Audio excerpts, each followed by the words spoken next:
Assalamualaikum warahmatullahi wabarakatuh. Perkenalkan kami dari kelompok Kecerdasan Artifisial C akan menjelaskan tentang EAS kami atau evaluasi akhir semester tentang sistem pakar diagnosa penyakit tanaman padi berbasis web.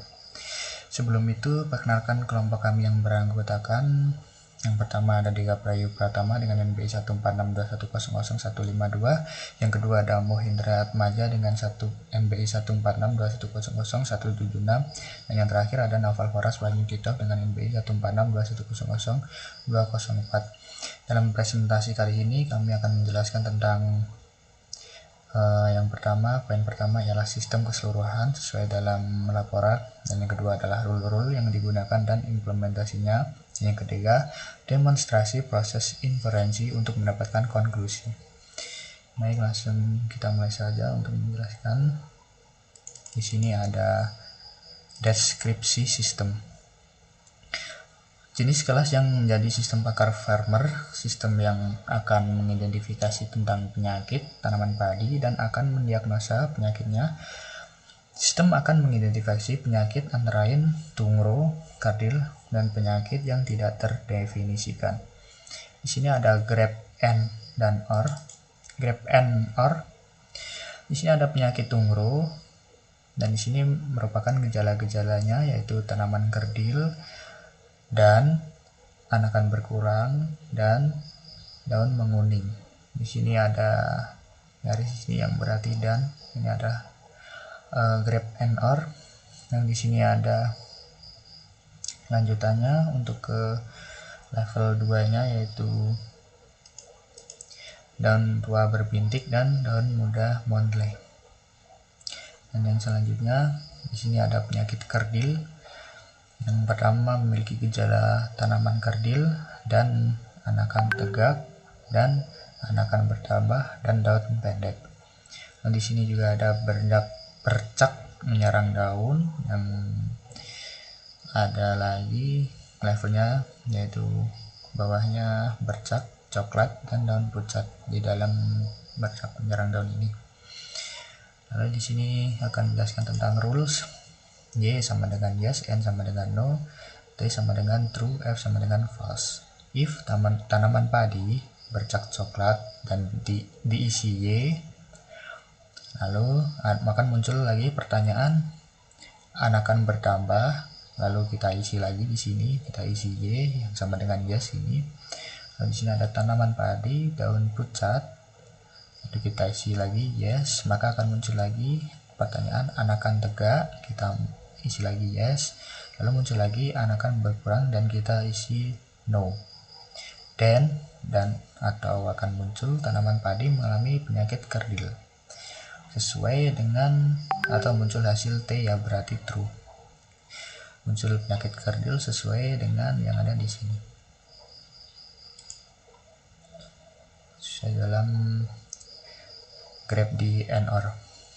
Lalu kasus selanjutnya ialah if tanaman padi bercat coklat diisi N atau no, lalu muncul pertanyaan lagi daun muda montle diisi yes, muncul lagi anakan berkurang diisi yes, muncul lagi daun berbintik diisi no, dan then akan muncul jawaban penyakit tidak dikenali atau tidak ada di dalam dua ini, yang berarti sesuai dengan ini tungro, kerdil, dan penyakit yang tidak terdefinisikan. Berarti bukan dua ini, yaitu di luar ini, di luar dua ini. Lalu saya beri lagi untuk kasus yang ketiga. Contoh kasus yang ketiga, yang pertama tanaman padi bercak coklat, muncul pertanyaan lagi, kita isi N atau no, lalu muncul lagi daun menguning, kita isi yes, lalu muncul lagi anakan berkurang, kita isi yes, lalu muncul lagi daun berbintik, kita isi no, maka yang terakhir akan muncul jawaban penyakit tidak dikenali kembali seperti yang berada di atas. Dan di sini sudah ada sekitar 10 kasus. Maka saya hanya mengambil sampel itu tiga tadi sebagai contoh. Baik, selanjutnya akan dilanjutkan teman saya. Baik, Di sini saya akan menjelaskan tentang nilai CF untuk setiap rule. Jadi CF adalah certainly factor. Ini ada pakar penyakit dan pakar gejala. Jadi pakar penyakit ini dengan penyakit Tungro dan Kerdil. Di sini nilai pakar pada certainly factor 0,4. Jawaban kurang yakin untuk seorang pakar, dan penyakit kerdil ini nilainya 0,8 atau sangat yakin. Di sini ada 11 gejala, nilainya terhadap tanaman kerdil ya, nilainya 0,8 atau sangat yakin user pada penyakit tanaman padi. Nah, di sini gejala Tungro, jawaban kepastian user adalah nilainya 0,4 atau kurang yakin. Lalu untuk gejala penyakit kerdil ini 0,8. Berarti 0,8 itu sangat yakin. Lanjut kita ke user gejala. Jadi user ini jawaban kepastiannya juga ada 11 gejalanya. Jadi seperti ini, tanaman kerdil 0,6 atau yakin saja. Terus anakan berkurang 0,4 atau bisa kita sebut kurang yakin. Kita jumlah. Jadi ini CFH, E. CFH ini untuk ini pakar. Jadi CF dari pakar kita kalikan dengan CF user. Jadi seperti ini, CH1 sama CFE1. Jadi di sini 0,4 kali 0,4 hasilnya 0,16. Selanjutnya kita melakukan CF combine. CF combine ini kita kombinasikan antara ini CFHE1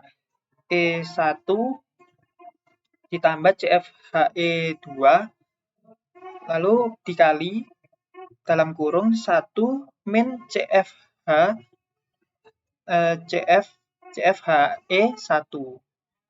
Jadi CFHE1 ini kita peroleh 0,16 ini dari hasil dari yang pertama tadi 0,16. Terus ditambah 0,64. 0,64 ini diperoleh dari sini.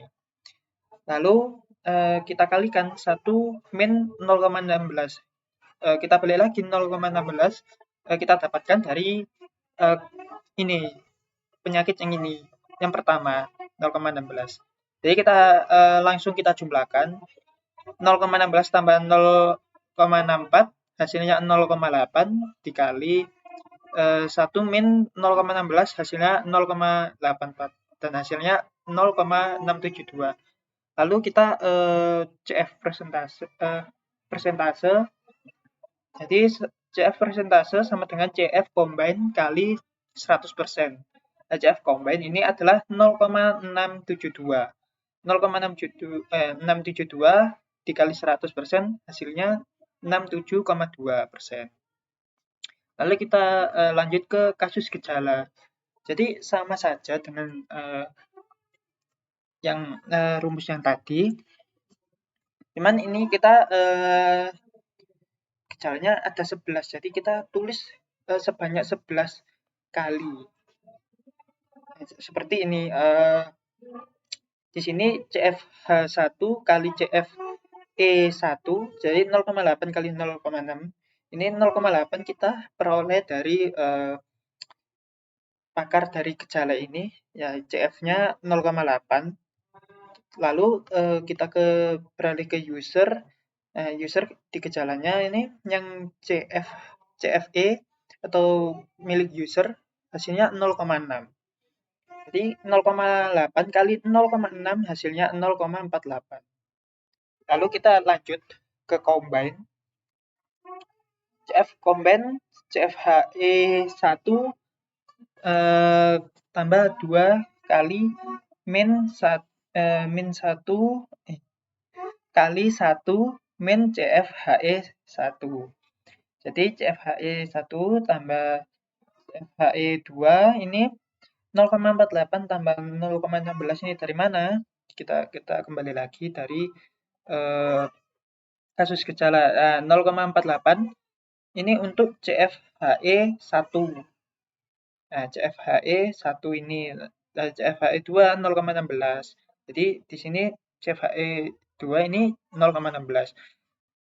Nah, ini juga sama 0,48 ini diperoleh dari CFHE1. Lalu kita jumlahkan 0,48 tambah 0,16 hasilnya 0,64 lalu dikali 1 min 0,48 hasilnya 0,52 hasilnya 0,3328. Kita kasih out, jadi out ini membantu kita untuk proses selanjutnya. Kita lanjutkan ke CF persentase. Ya, CF persentase sama dengan CF combine kali 100%. Nah, CF combine ini kita masukkan yang 0,5291 ini dari yang terakhir, ya jumlah combine yang ke 11 ini. Nah, kita kalikan yang 100% dan hasilnya 52,91%. Selanjutnya akan dijelaskan teman saya. Kemudian yang selanjutnya saya akan menjelaskan tentang bahasa prolog. Di sini hipotesis saya sendiri adalah penyakit tanaman yang terdapat pada padi. Untuk hipotesisnya penyakit tungro, kerdil, dan penyakit tidak dikenali. Untuk tungro sendiri, mungkin saya langsung ke contoh programnya. Saya di run. Apakah padi terlihat tanaman kerdil? Misalnya. Kemudian apakah padi terlihat anakan berkurang? Ya. Kita iya saja. Ya. Ya. Ya. Kemudian ini hasilnya, tanaman padi Anda memiliki penyakit tungro. Kemudian contoh kasus yang kedua. Ya. Apakah padi terlihat anakan berkurang? Saya tidak. Kemudian ini iya. Ini iya. Ini iya. Ini iya.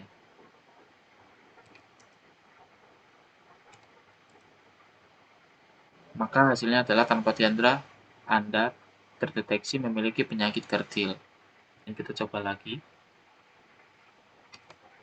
Misal untuk mencari hipotesis tidak dikenali. Tidak. Kemudian hasilnya tanaman padi Anda tidak memiliki penyakit atau penyakitnya tidak terdefinisi atau tidak dikenali.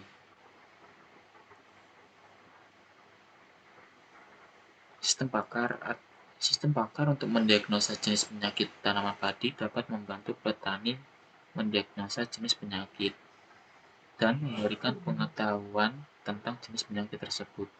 Sistem ini dibangun untuk menyimpan pengetahuan keahlian seorang pakar pertanian, khususnya pada tanaman padi, sehingga sistem dapat dijadikan asisten pandai di bidangnya sebagai sumber pengetahuan oleh user. Pembangunan sistem dirancang sedemikian rupa sehingga dapat mengadopsi perkembangan penyakit penalaran yang digunakan berbasis aturan atau rule-based reasoning. Dengan metode ini, implementasi sistem pakar yang berbentuk web sangat membantu memberikan kemudahan bagi user dalam mengaksesnya. Mungkin itu saja dari kelompok kami yang bisa saya sampaikan. Kurang lebihnya mohon maaf. Terima kasih. Wassalamualaikum warahmatullahi wabarakatuh.